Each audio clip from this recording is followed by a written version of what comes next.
दोस्तों, अगर आप भी 2026 में एक नया पासपोर्ट बनवाना चाहते हैं और जानना चाहते हैं कौन कौन से डॉक्यूमेंट्स आपको लगेगा और पासपोर्ट ऑफिस जाते हैं तो वहां से आपको कौन कौन से डॉक्यूमेंट्स मांगा जाएगा, तो इस 5 मिनट के वीडियो को ध्यान से देखिए। यहाँ पर देखिए, मैं अपना खुद का पासपोर्ट बनवाया हूँ और पासपोर्ट ऑफिस में गया था। वहाँ पर मुझसे कौन कौन से डॉक्यूमेंट्स मांगा गया और वहाँ पर मुझसे कौन कौन से सवाल पूछे गए, इस वीडियो में आपको मैं कन्फर्म इन्फॉर्मेशन देने वाला हूँ। अब दोस्तों, मैं आपको बता रहा हूँ कौन कौन से डॉक्यूमेंट्स लगेगा, तो ध्यान से देखिए। यहाँ पर देखिए, सबसे पहले आप फॉर्म ऑनलाइन कराए होंगे तो आपके सामने कुछ इस प्रकार का एक पेज मिला होगा।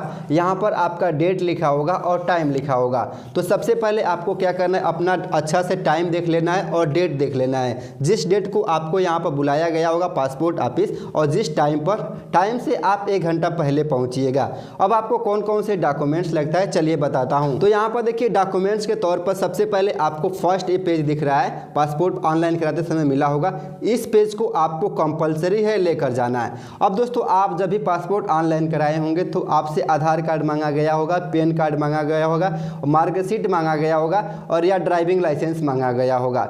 जो चीज़ आप दिए होंगे पासपोर्ट ऑनलाइन कराते समय, उस चीज़ को आप ओरिजिनल ले लीजिएगा और यहाँ पर आपको जीरेक्स भी लेकर जाना है। यहाँ पर मैं आपको दिखा रहा हूँ। और यहाँ पर एक बैंक पासबुक लगता है, तो बैंक पासबुक सबसे पहले नेसेसरी होता है। क्या चीज़ें, चलिए आपको मैं बताता हूँ। तो यहाँ पर देखिए, बैंक पासबुक ऐसे कुछ इस टाइप के लगा होगा, तो आपको बैंक पासबुक का जीरेक्स करा लेना है। और हाल ही में 2-3 महीने के अंदर जो आप ट्रांजैक्शन किए होंगे तो यहाँ पर एक आप ट्रांजैक्शन हिस्ट्री भी निकलवा लीजिएगा, क्योंकि दोस्तों ये भी चीज़ आपके ऑफिस पर मांगा जाता है। अब जैसे ये चीज़ आप ले लेते हैं, उसके बाद दोस्तों यहाँ पर देखिए एक चीज़ और आपसे मांगा जाता है। यहाँ पर आपका पैन कार्ड का जीरेक्स ले लीजिएगा।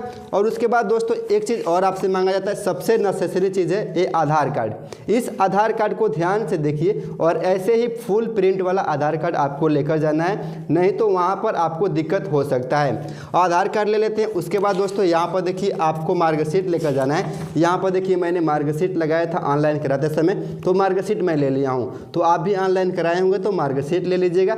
अगर ड्राइविंग लाइसेंस लगवाए होंगे ऑनलाइन कराते समय तो ड्राइविंग लाइसेंस ले लीजिएगा।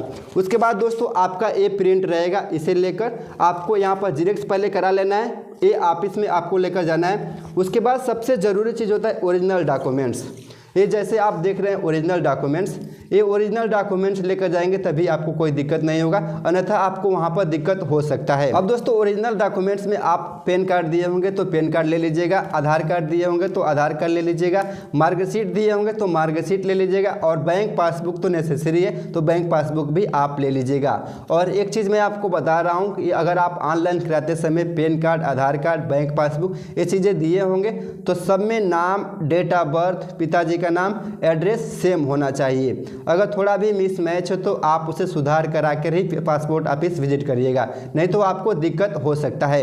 अब जैसे दोस्तों आप पासपोर्ट ऑफिस विजिट करते हैं तो वहाँ पर आपसे कौन कौन से सवाल पूछे जाते हैं, इस चीज़ को मैं आपको कंफर्म कर देता हूँ। तो सबसे पहले पासपोर्ट ऑफिस पहुँचना है टाइम से 1 घंटा पहले, और जैसे पहुँच जाते हैं आपकी एंट्री हो जाती है। अब दोस्तों जैसे आप पहुँच जाते हैं तो आपसे यहाँ पर ये डॉक्यूमेंट्स मांगा जाता है, जिसमें आपका सारा यहाँ पर जीरेक्स लगा होता है। वहाँ पर जो भी पासपोर्ट बनाते हैं उनको क्या करना है, ये चीज़ें आपको दे देना है। और जैसे देंगे तो यहाँ पर जो भी आपका नाम, डेट ऑफ बर्थ, एड्रेस, पिताजी का नाम, आपके ओरिजिनल डॉक्यूमेंट्स में जो चीज़ें हैं यहाँ पर मांगेंगे और यहाँ पर सब कुछ वेरीफाई करेंगे।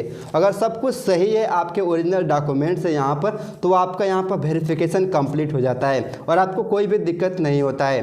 अब दोस्तों आती है आपका अगला स्टेप वेरिफिकेशन का, फिंगर वेरिफिकेशन और फेस वेरिफिकेशन। तो लाइव आपका एक फ़ोटो खींचा जाता है और बायोमेट्रिक आपका फिंगर लिया जाता है। तो लाइव फोटो में सबसे पहले आपको कैमरे के सामने खड़ा करा देंगे और एक फ़ोटो खिंचवाएंगे। जैसे फ़ोटो खिंचा जाएगा उसके बाद दोस्तों एक सिग्नेचर होता है, आपसे सिग्नेचर करा लेंगे। अब दोस्तों आपका लेफ्ट का जो 4 फिंगर है इसका यहाँ पर बायोमेट्रिक स्कैन कराते हैं। उसके बाद राइट का 4 फिंगर का बायोमेट्रिक स्कैन कराते हैं। उसके बाद दोनों थंब का बायोमेट्रिक स्कैन कराते हैं और ये सारा चीज़ कंप्लीट हो जाता है। अब आपका डॉक्यूमेंट्स वेरिफिकेशन कंप्लीट हो जाता है। उसके बाद दोस्तों जैसे डॉक्यूमेंट्स वेरिफिकेशन कंप्लीट होता है, अब आपके थाने पर यहाँ पर वेरिफिकेशन के लिए भेज दिया जाता है कि आपके ऊपर कोई केस या मुकदमा तो नहीं है। जैसे आपके थाने पर आपका वेरिफिकेशन आ जाता है तो 2 हफ्ते के अंदर आपको वेरिफिकेशन कराना रहता है। तो आपके थाने से कॉल आता है या 3-4 दिन बीतने के बाद आप खुद ही अपने थाने पर जाकर पता कर लीजिएगा कि मेरे नाम से वेरिफिकेशन आया है, कंप्लीट हुआ है कि नहीं। अब जाने से पहले आपको क्या करना है, अपने प्रधान से प्रमाणित करा लेना है। यहाँ पर आप देख सकते हैं थाने पर जाने से पहले आपको प्रधान से प्रमाणित करा लेना है। उसके बाद दोस्तों ये फार्म आपको CSC सेंटर पर मिलता है, आसानी से मिल जाएगा और ये फार्म पर आप प्रमाणित करा लीजिएगा। उसके बाद आपके गांव के 2 मेंबर होंगे, उनका यहाँ पर गवाह के तौर पर सिग्नेचर करा लीजिएगा। अब जैसे ये कंप्लीट करा लेते हैं, अब आपको ए फार्म और उसके बाद जो ऑनलाइन कराए होंगे ए फार्म और ओरिजिनल जो आपका डॉक्यूमेंट्स होगा इसे लेकर अपने थाने पर चले जाना है। और जैसे जाएंगे वहाँ पर आपका वेरिफिकेशन होगा, आपसे ये डॉक्यूमेंट्स मांगेंगे, पूछेंगे और ये सारा चीज़ कंप्लीट हो जाएगा। तो वहाँ पर आपके थाने से वेरिफिकेशन कंप्लीट होने के बाद 30 दिन के अंदर आपका पासपोर्ट आपके नज़दीकी पासपोर्ट ऑफिस आ जाएगा। और जैसे आ जाता है तो डॉक्यूमेंट्स आपको लाकर आपके घर दे जाएगा। आई होप आपको ये वीडियो पसंद आया होगा। इसके बाद भी कोई डाउट रहता है तो आप कमेंट करके पूछ लीजिएगा, मैं आपको ज़रूर रिप्लाई कर दूंगा कोई भी दिक्कत होगा तो।